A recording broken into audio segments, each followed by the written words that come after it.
We've got the perfect first guest to referee all this. He has been at the center of exposing the dual system of justice that troubles so many Americans today. He's currently the president of Judicial Watch, and he's our good friend, Tom Fitton. Tom, welcome back to the show. Hey, good to be with you both. Thank you, John. Thank you, man. We always like it. You have a way of cutting right to the chase. You look at this deal today. What do you think of it? Oh, it's the equivalent of a jaywalking ticket for bank robbery. We have this, just in the last few weeks, we have evidence that the president and his son were involved in a $10 million bribery scandal. We have other information that their family was getting millions of dollars from the Chinese communists laundered into shady business fronts. And what's the Justice Department's response? After they make the unprecedented indictment of a former president over a document dispute, to give 2 misdemeanors to someone who has been investigated for 5 years. What have they been doing for 5 years that required an investigation? Who believes that everything they found in that 5 years has been fairly adjudicated through this plea agreement, meaning there was nothing more substantial that could have been pursued or prosecuted? And, this is a plea deal it's the equivalent of self-dealing. It's the president's lawyers, his son's lawyers, talking to his father's lawyers at the Justice Department. I mean, who are we kidding here? And I tell you, if I were in Congress, you can be reassured, in case anyone was naive, the Justice Department's not going to do anything about all this Biden corruption. So they need to step up and initiate an immediate impeachment inquiry so we begin to get this information out in a more aggressive way.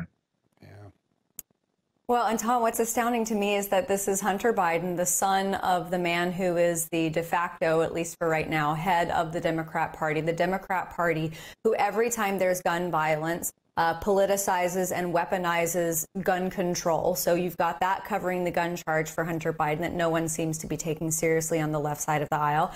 And also one of the party platforms is making wealthy Americans pay their fair share. You have someone who is, by whatever means you want to call it, is very wealthy and is getting off basically scot-free. Yeah, and you're right to call out the hypocrisy there. But from their perspective, they're being perfectly consistent. We get our opponents, we try to destroy them, and we protect our friends and our family. And that's what's happening with Hunter Biden here. He's a member of the family, and he's getting protected. And there's no way, for instance, given all the evidence that Joe Biden benefited directly from Hunter's income that he never reported, that Joe Biden shouldn't have been the subject of an investigation. Similarly, we now know the FBI and the Secret Service, because we've got litigation on it, because they've been hiding records about it, were involved in helping Hunter vacuum up documents about his gun purchase after his girlfriend, his husband's, his brother's widow, threw a gun in a dumpster near a school. So, it's not like it just is limited to Hunter. All the King's forces, all the King's men, the FBI and DOJ have been protecting him for years. And this is the minimus they needed to do in order to pretend that everything's clean. Now, his people are saying, or at least the Delaware U.S. attorney responsible for this is saying, it's been reported, well, the investigation's not over. Well, it's over for Hunter. I mean, you don't do a plea agreement if there's more to investigate with as it relates to criminality in Hunter. Boy, what an outrage. And of course, Trump is facing life in jail, and Hunter goes on Air Force One. That's all you need to know. Yeah, so well put, Tom. You've done a good job from the beginning of this administration highlighting the dual system of justice, and today's just another example. I want to turn to something that's going to happen Thursday, because I think people will be even more outraged when House Ways and Means Chairman Jason Smith releases publicly tax privacy protected information about the Hunter Biden case. This from an IRS whistleblower. Our sources are telling us it's going to reveal 3 things. 1, that the Justice Department allowed the statute of limitations to expire on far more serious charges against Hunter Biden, including that he didn't pay taxes on all that foreign money back when his father was vice president. 2, that the IRS was never told about the FBI informant alleging the bribery scheme involving all that foreign money. And 3, that the FBI wasn't told, the IRS wasn't told that the FBI had emails from the laptop that inculpated a larger tax scheme. So basically, the protection racket kept all three of those things out of the hands of the IRS. When that agent comes forward, the news media has treated that whistleblower with a lot of coverage, actually, surprising amount of coverage. Do you think it will inflame or inform the debate a little bit more? Do you think more Democrats are going to start to see, or everyday Americans start to see, what really went on here? Well, certainly Democrats have embraced this. Garland did him a favor by clearing the board of Biden corruption issues just in time for the election.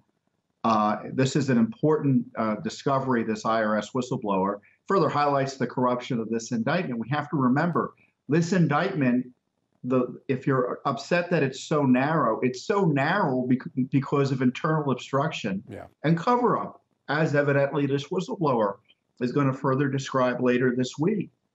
And, we need an investigation of the investigators. And of course, not having a special counsel for the Biden family, as Garland has refused to do despite the regulations, makes it easier for him to keep this all under wraps, because a special counsel typically has a public report at the conclusion of their investigation.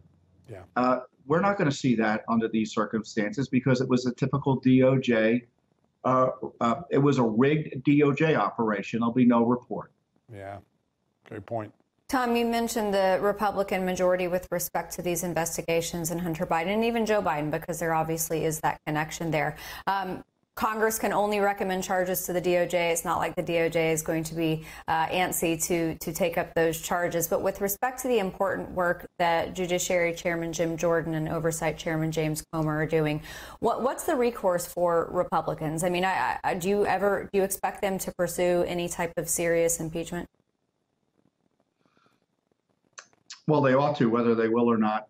They couldn't censor Adam Schiff, which is really just a kind of a symbolic gesture in the end. What I do think they should do is cut off the funding of the Justice Department. Are they willing, for instance, to shut down the government over Justice Department corruption that is designed to put Donald Trump and other innocent Americans in jail? I mean, these are the questions for the Congress. There's nothing the Justice Department does that isn't done with the approval of Congress, in the sense that they can only spend money given to them by Congress. And if they oppose Jack Smith, cut off funding for his operation. If they oppose abuse of the FBI, restrict their ability to abuse Americans through funding measures. Same for the Justice Department. And I've talked to them about this in the past. They agree, but no action. Yep. Words are easy. Actions are what Americans are asking for. They know they get that every time Judicial Watch is in court. We get so many great freedom of information and other lawsuit rulings because of your great work, Tom. Thanks for joining us today. We'll be sure to have you back on real soon. You're welcome. Thank you, guys.